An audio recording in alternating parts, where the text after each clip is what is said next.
If one building best symbolizes the gore, glory, and genius of the Romans, it is the Colosseum.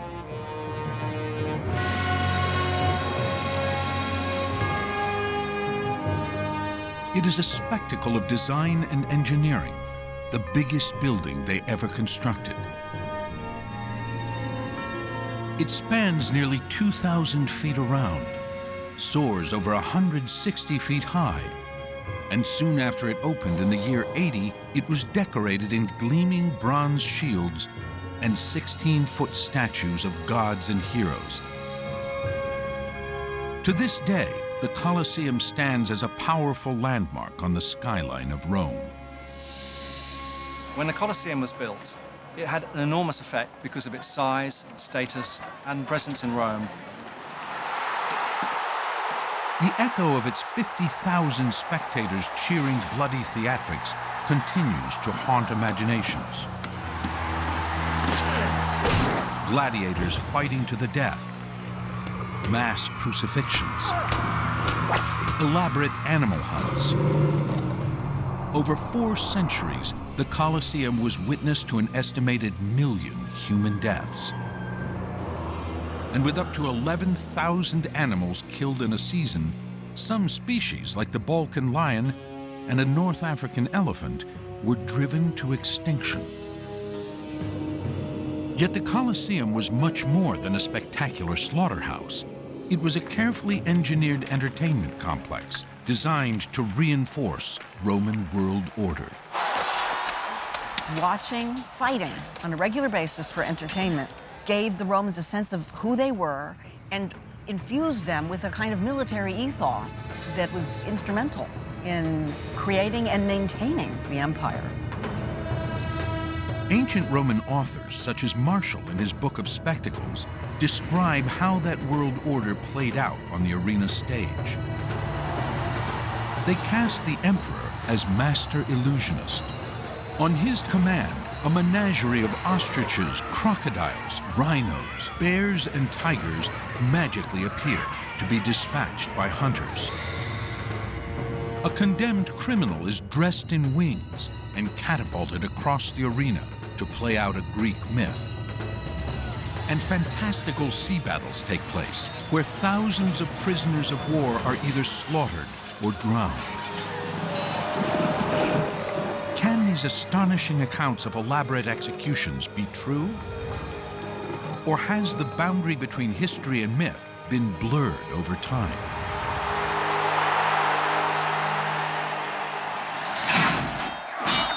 Most recently, the Colosseum was brought back to life in the film Gladiator, where tigers spring from out of nowhere to maul Russell Crowe.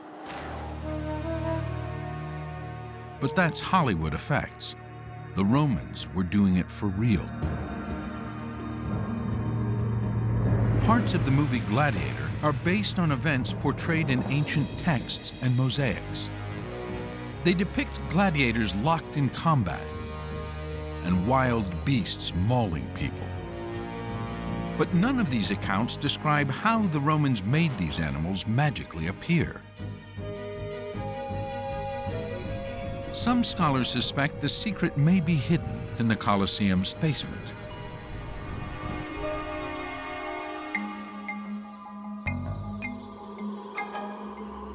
The Hypogeum, the Greek word for underground, is a maze of corridors and collapsed walls.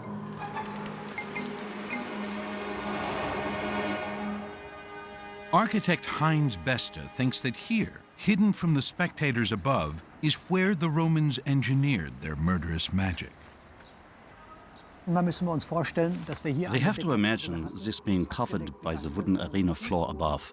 It was dark down here, lit only by torches and small lamps. Today, the arena floor has been partially rebuilt for tourists. The original was made of wood and covered in sand to absorb blood. The floor and all its wooden supports are long gone.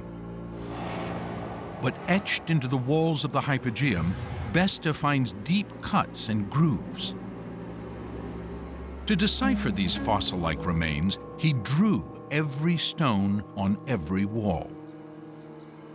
After more than 2 years, he began to make sense of the mysterious markings. Und anhand dieser Zeichnung war es dann eben möglich, Through these drawings, it was possible to connect these clues Puzzle and turn the whole puzzle into a system that can be explained. Here, he finds impressions made by wooden beams. And evenly spaced along the floor are a series of round holes in concrete. Wir haben hier einen weiteren Teil. Here's another piece of the puzzle. Wir haben hier einen. This is a base for a capstan. A capstan is a large round pole that could be turned by workers to lift something. Interesting.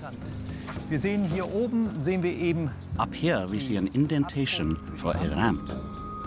Another mark reveals where a ramp might have led to the arena. In Beste's mind, the pieces come together. Support framing from the floor of the hypogeum to the floor of the arena. Halfway up, a horizontal beam for workers to stand on. A capstan with poles for workers to turn. A channel where a cage could fit. And finally, a trap door that could lower to become a ramp leading to the arena floor. Together, they form what could be a device to lift and release animals. Ich glaube, mit dem Nachweis. I believe, given the evidence, there must have been an ancient lift system here. Throughout the hypogeum, Beste finds evidence of ancient backstage machinery, a total of 28 lifts. Has Heinz Beste discovered the secret to how the Romans made wild animals magically appear in the arena? To find out, he wants to construct a lift and trap door system, install it right here in the Colosseum, and raise an animal into the most famous amphitheater on Earth.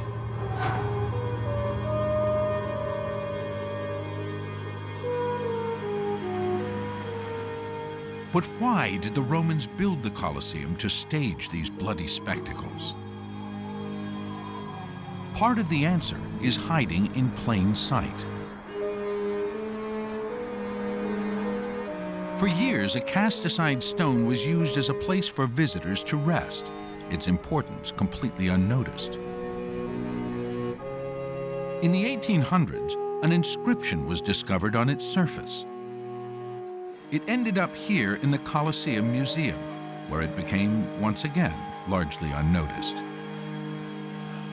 But hidden beneath these 5th century letters may be another, much earlier inscription. Rosella Rea is director of the Colosseum and one of the leading experts on the building. Mixed within the engraved letters, she sees a series of strange holes. You can see with the naked eye that the holes are arranged in a regular pattern. By studying their layout, it was found that the holes form a series of letters. The holes are where bronze letters had once been fastened to the stone.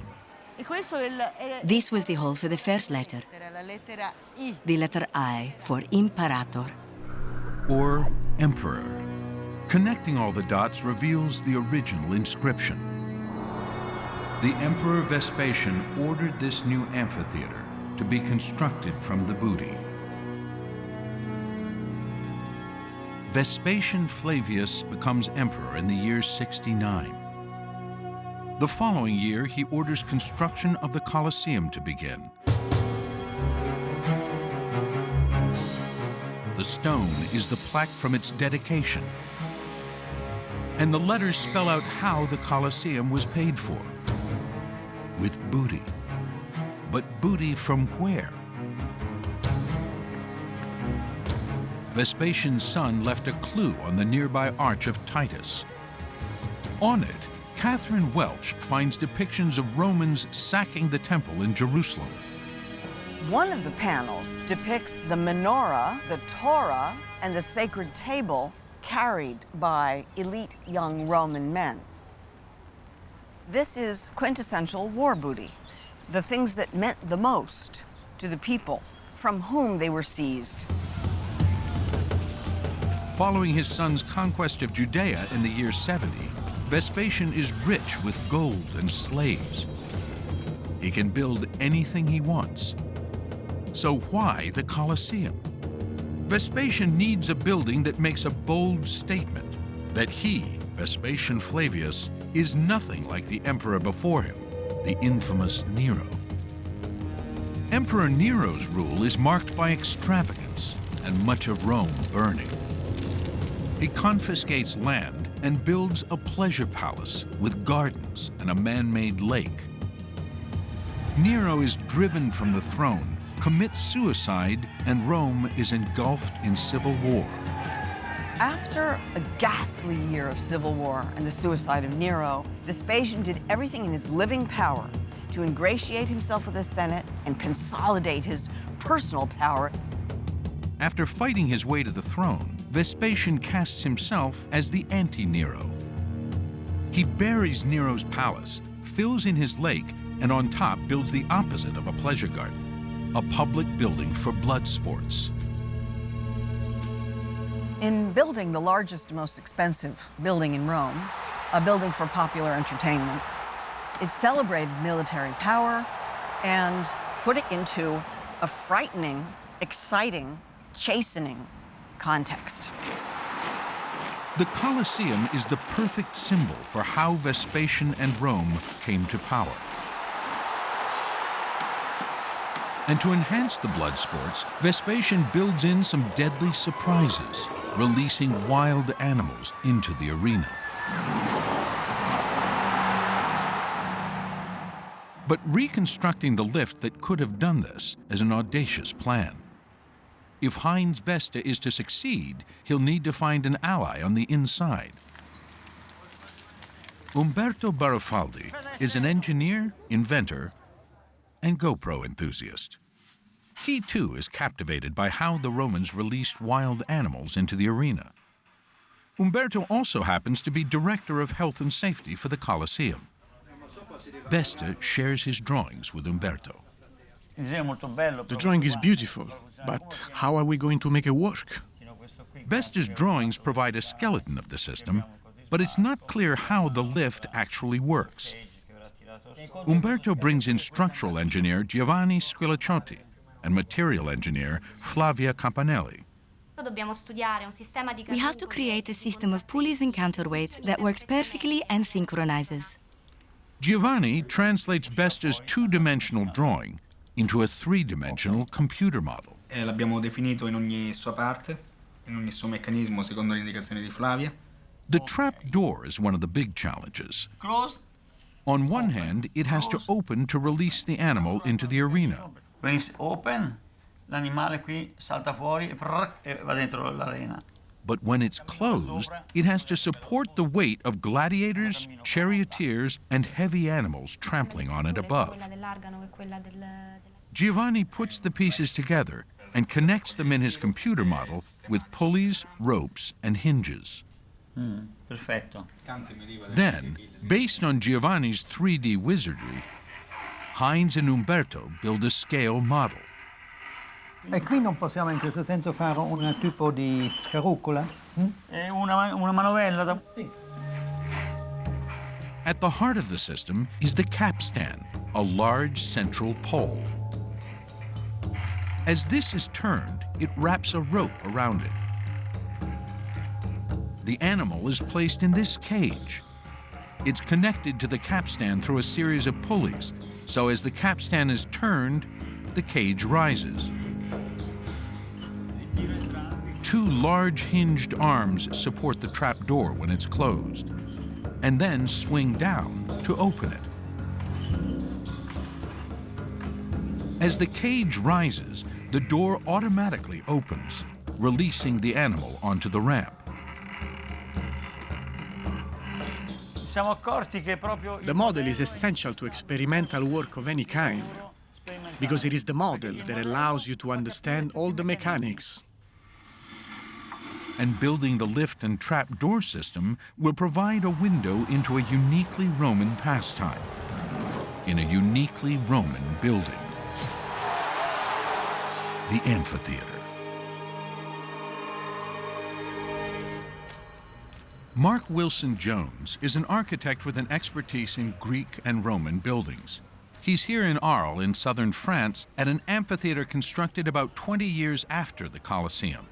In general, the Romans took their building forms from the Greeks. But this is not the case for the amphitheater. The amphitheater was a definite Roman invention, and they created it for the special circumstances of gladiatorial fights. Amphi means double in Greek, and amphitheater translates as double theater. But if a Greek theater were just doubled, it would be round. The Roman amphitheater is actually a stretched circle, or an oval. Wilson Jones believes the Romans' innovation of the oval shape may be a direct result of the building's function, a place for gladiator combat. Most buildings are rectangular, and that's a bad thing because you can get action stuck in the corner. If a gladiator gets stuck in a corner, he gets killed quickly. The oval shape helps prolong the action for maximum entertainment value. So this shape has a dynamic quality. No corners, everything's smooth, so the action can move around. And I think that really helps it maintain its excitement. An amphitheater for gladiator combat is uniquely Roman in form and function. Exactly the symbol Emperor Vespasian needs to project his power and inspire Roman pride.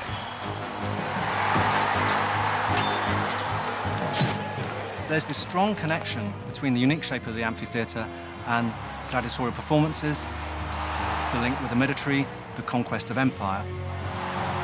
The great crowds, the 50,000 that came together in the Colosseum, were celebrating all of that. It's really a sort of great day out to feel a Roman citizen and feel at the center of the world.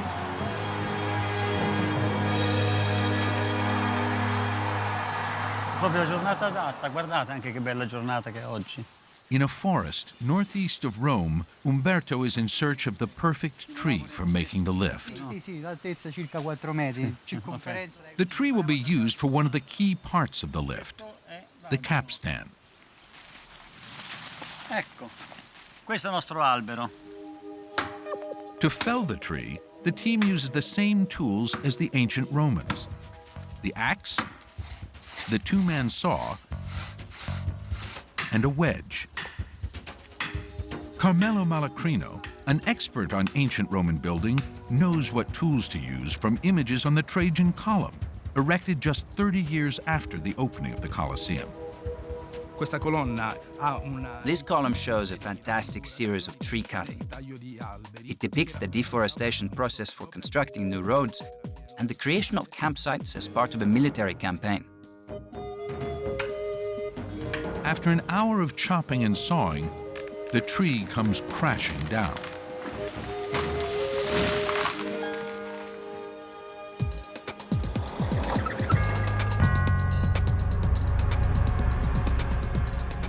Now, the tree begins its transformation into the capstan. But Umberto leaves a little bark as a reminder of where it came from. The team uses their scale model as a guide for building the lift. The move from the model to the real thing was a little traumatic. Working in a dimension 4 times bigger really amplifies the problems. The cage itself will weigh over 800 pounds. It needs to be strong to keep wild animals inside. We have to pay attention to the sturdiness of the cage, since it's supposed to hold lions and tigers. Seeing the lift at full scale, Umberto starts to have some concerns. The most difficult part will be getting the lift in without touching the Colosseum. Because if we damage the Colosseum, I'll be chased out of the Colosseum.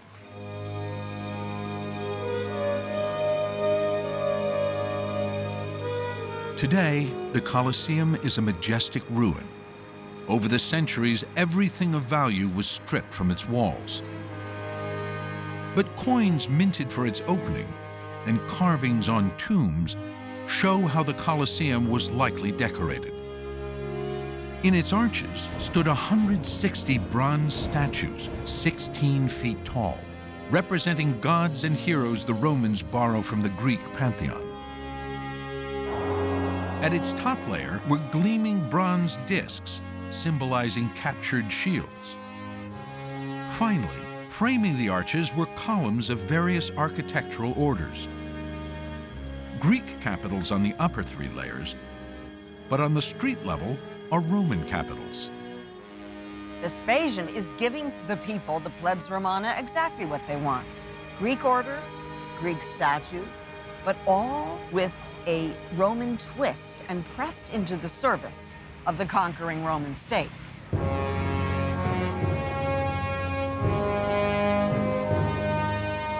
The Colosseum's decorations amplify the message of the building's monumental scale.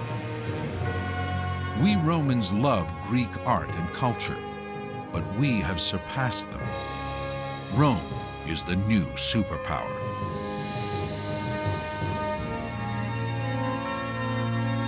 As a final touch, there was a bronze chariot above the entry arch on the north side, where the emperor could make his grand entrance. But Vespasian will never walk beneath it. He dies just months before the Colosseum is completed. He does leave a lasting legacy, though. The largest building in Rome and an imperial dynasty. For the first time in Roman history, an emperor is directly succeeded by his natural son. In the year 80, Titus holds the inaugural games in honor of his father.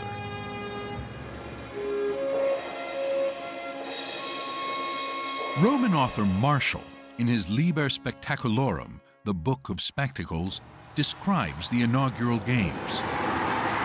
100 days of crucifixions, wild beast shows, gladiator combat, and for the first time, the acting out of Greek myths with elaborate scenery and actual death.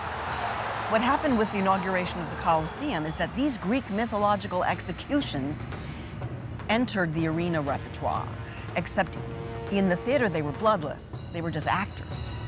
In the amphitheater, they were condemned criminals who were forced to dress up as Greek mythological characters and killed in the Colosseum. The Romans would reenact well-known Greek myths, such as Icarus flying too close to the sun and falling to earth. But in the Colosseum, there was a gruesome twist. The criminal playing Icarus would be catapulted across the arena to his death. This is not a myth, it's real. Martial goes on to describe a mass execution so cruelly choreographed it surpasses even Roman standards. Naumachii, mock sea battles, where ships are sunk with hundreds of prisoners on board. What astonishes Martial is not the mass murder by drowning, but rather how it was pulled off. How could the Colosseum be flooded for sea battles in the morning, then drained quickly enough for gladiator combat in the afternoon?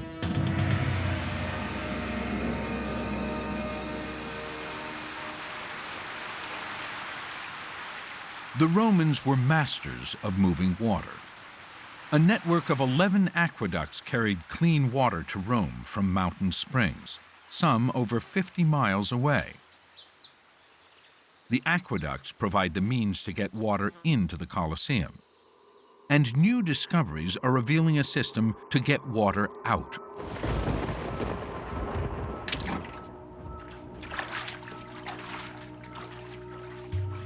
Adriano Morabito, director of Subterranean Rome, has spent 10 years mapping the city's underground water system.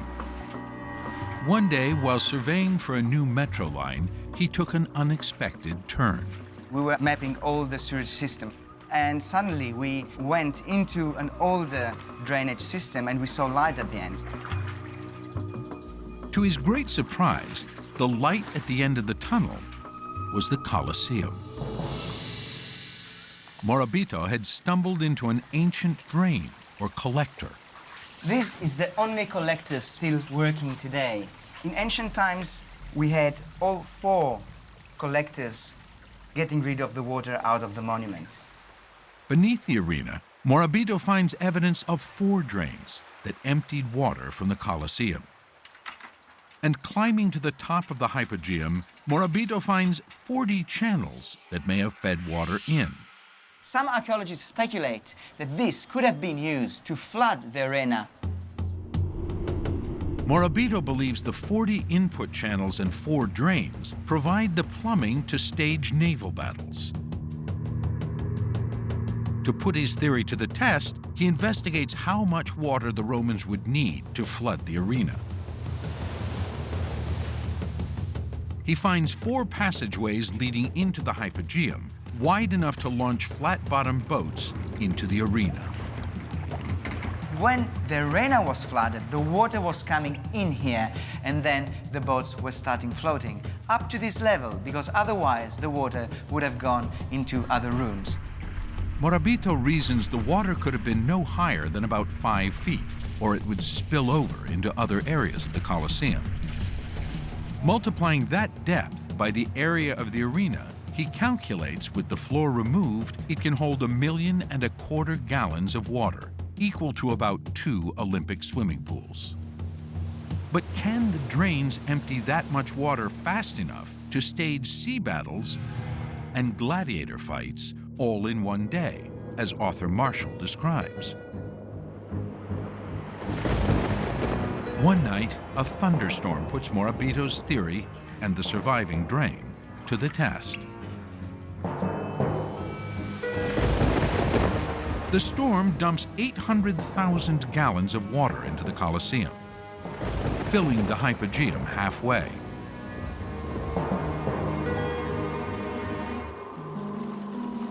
That rainwater, with just 1 drain, empties in under 2 hours. Morabito calculates that with all 4 drains working, the Colosseum could be emptied in less than an hour. It was therefore technically possible for the emperor's engineers to flood the arena for its opening games. Morabito believes the Romans had the plumbing and enough water to stage mock sea battles in the Colosseum, just as the ancient texts claim. But could they really lift animals into the arena?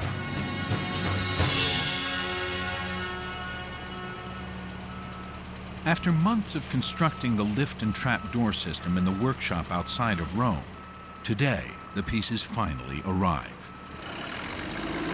The 440-pound trap door, the 2,000-pound frame, and nearly 1,000-pound cage, and the capstan weighing in at 500 pounds. Originally, the pieces were built right into the walls of the hypogeum. But today, those fragile walls are a part of a protected World Heritage Site that can't be altered. So their idea is to pre-assemble the lift outside the Colosseum and then drop it into place as one self-contained unit. Assembling the lift is a tricky process, almost as tricky as the design. It's big and bulky, and then lowering into the Colosseum is the most difficult part. Umberto has hired a 200-foot crane for this delicate operation. Giovanni Cirillo is behind the controls. The only issue today is the wind, and the later it gets in the afternoon, the windier it gets. That might shake the structure and make my job less exact. After hours of assembling, the team is finally ready to raise the lift.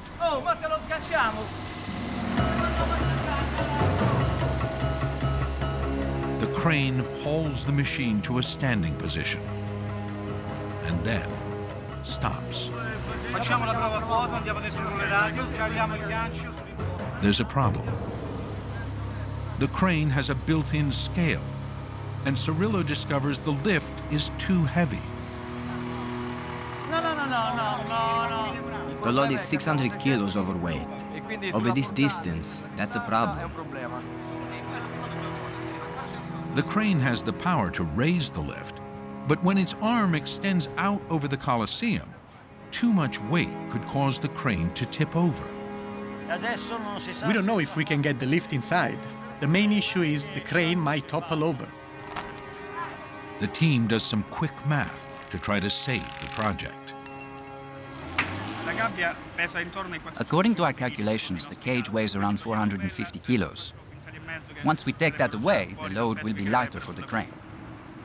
They remove the cage, but they're still 150 kilos, or about 300 pounds, over. Umberto confers with Cirillo and takes a calculated risk. He greenlights the raising of the lift.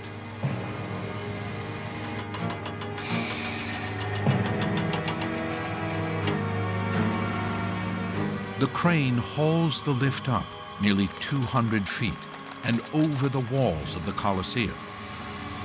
Umberto holds his breath as the crane's arm stretches out over the hypogeum. This shifts the crane's center of gravity. If the lift is still too heavy, the crane could topple over, crashing into the Colosseum and smashing the lift into the hypogeum. Attenzione! Chiudi, Gianni, chiudi. To make it even more challenging, Cirillo has to maneuver the lift without even being able to see it, guided only by radio contact.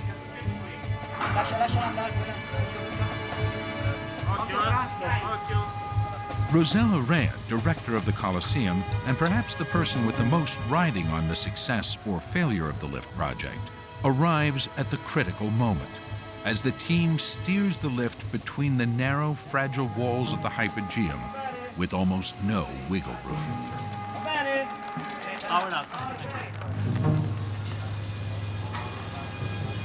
Chiudi, Gianni, chiudi. To everyone's immense relief, the lift slides in perfectly.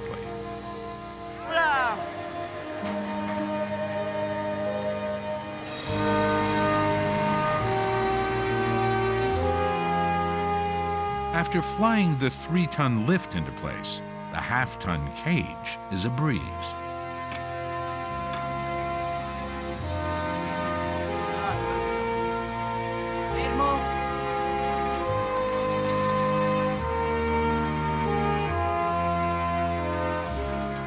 Nein, sicherlich. Also, das, was man... Well, when you look at it as a drawing, when you imagine it in your mind's eye, or when you write about it, that's one thing. But then to see it full scale and to really be able to touch it, that's a whole other thing.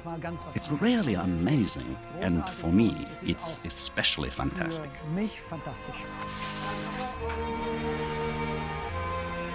With the lift in place, the team pops the Prosecco, but they may be celebrating too soon. They still have to turn all these parts into a working machine.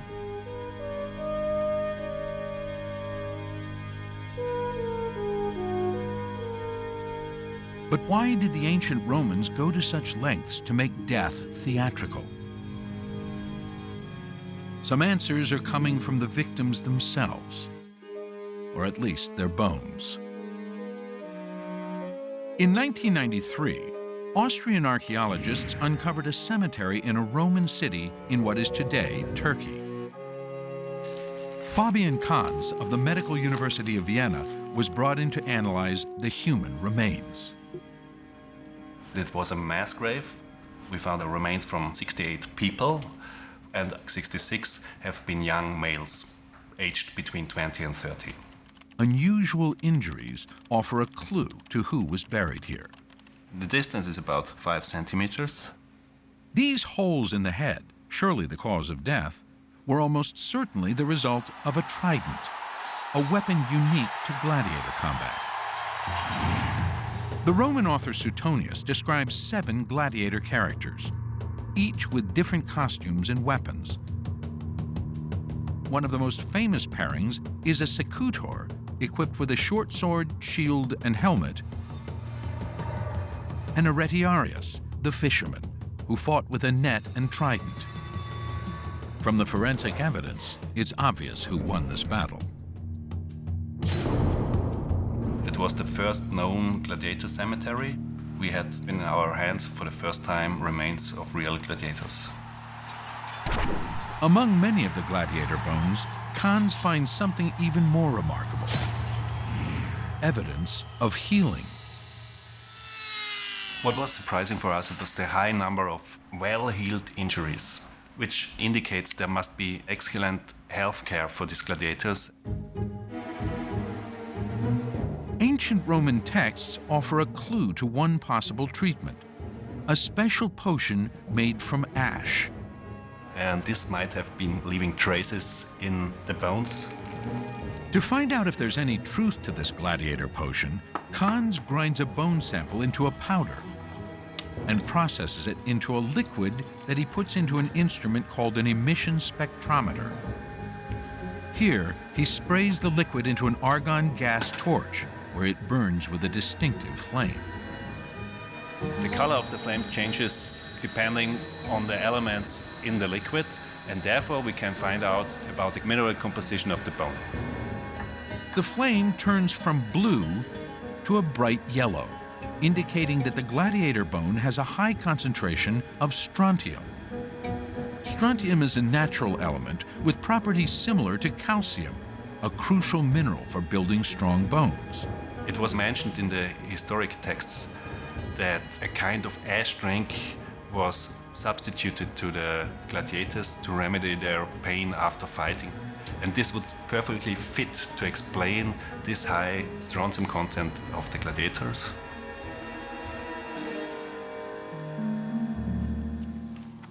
Cons believes gladiators were given the Roman equivalent of calcium supplements to strengthen their bones. But why go to this trouble to save gladiators? Although slaves, gladiators were trained in special fight schools. The remains of one, the Ludus Magnus, are right in the shadow of the Colosseum. The gladiators have been a big investment for the owner of the gladiator school, comparable to modern football or soccer teams. And they wanted to save their investment, and therefore they engaged the best available doctors at that time.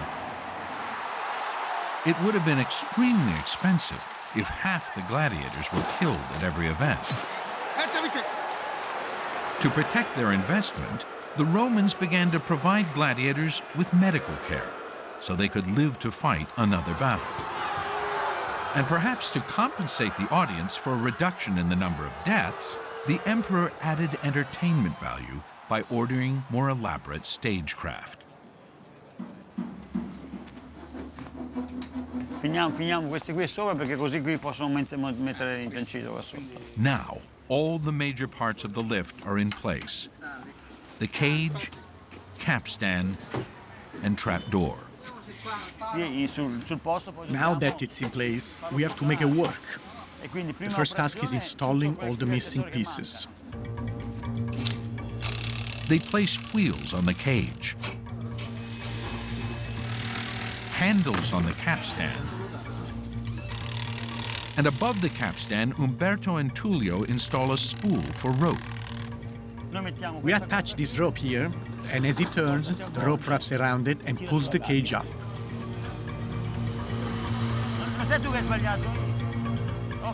The team connects the capstan to the cage with enough rope to stretch the length of 2 football fields. Their earlier model is starting to feel very small indeed. We only tested the model. That was just 50 kilograms. The real thing is 3,200 kilograms. So that's why things are a bit tense here.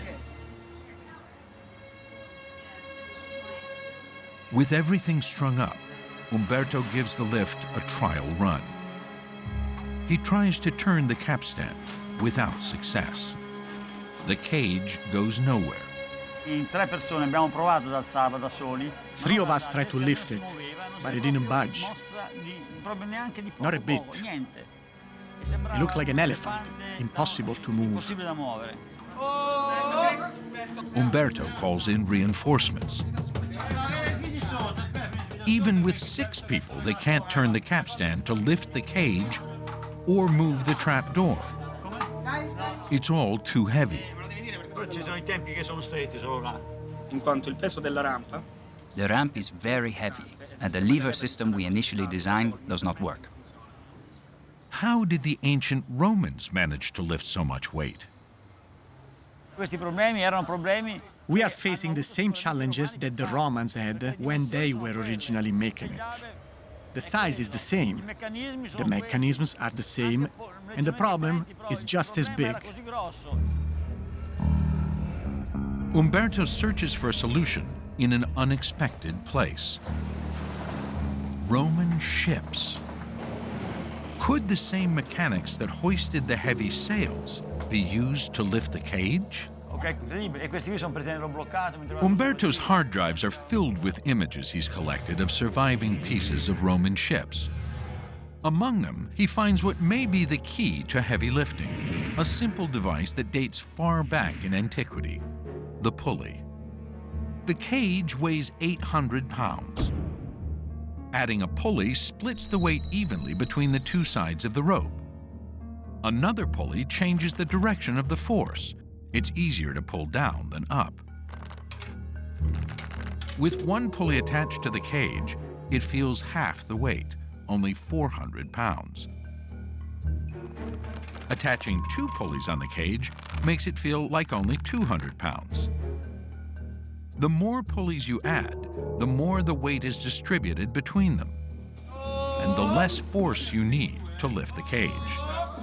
The more I worked on this, the more I realized how great the Romans were and how small we are in comparison. Building the lift, I realized I was learning from them, learning directly from the ancient Romans. The team adds pulleys to redistribute the weight of the cage and trapdoor.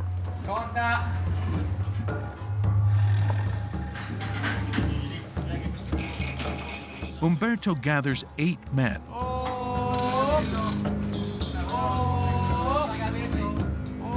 As they push the capstan, the rope glides through a network of 12 pulleys, and the cage lifts up off the ground.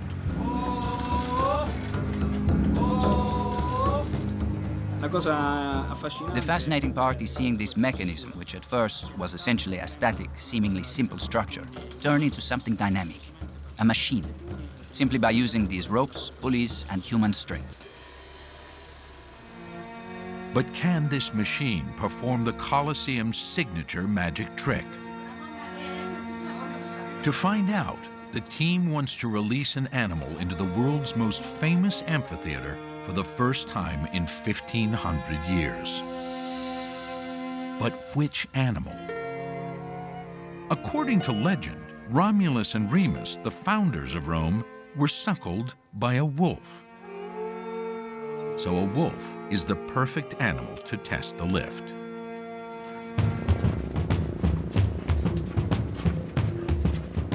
Paolo Caldora rescues wolves taken as pets and then illegally abandoned.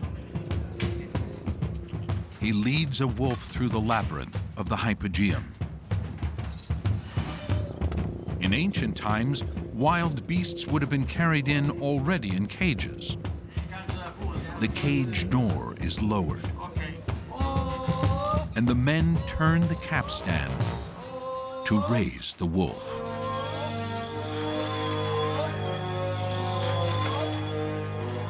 Every part is now working as a synchronized machine.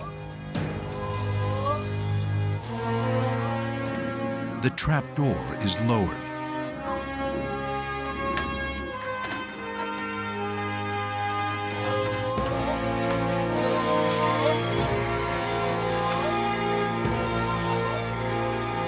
The cage rises into place.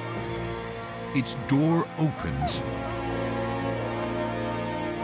and the wolf emerges into the arena.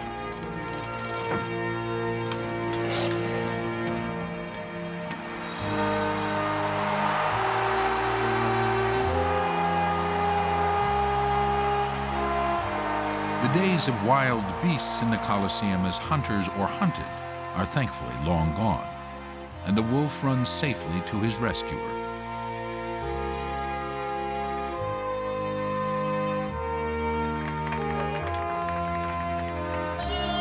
Heinz, Umberto, and their team have not only recreated an ancient Roman lift machine, they have created a time machine. For a brief moment, raising the wolf opens a window onto the spectacles here in the Colosseum 2,000 years ago. Imagine not just one lift here, but a whole row of them, one behind the other. The corridor was packed with lifts, which produced this spectacular action above. Now, with a full-scale lift, we can begin to get a sense of just how magnificent the stagecraft must have been. It's really fantastic.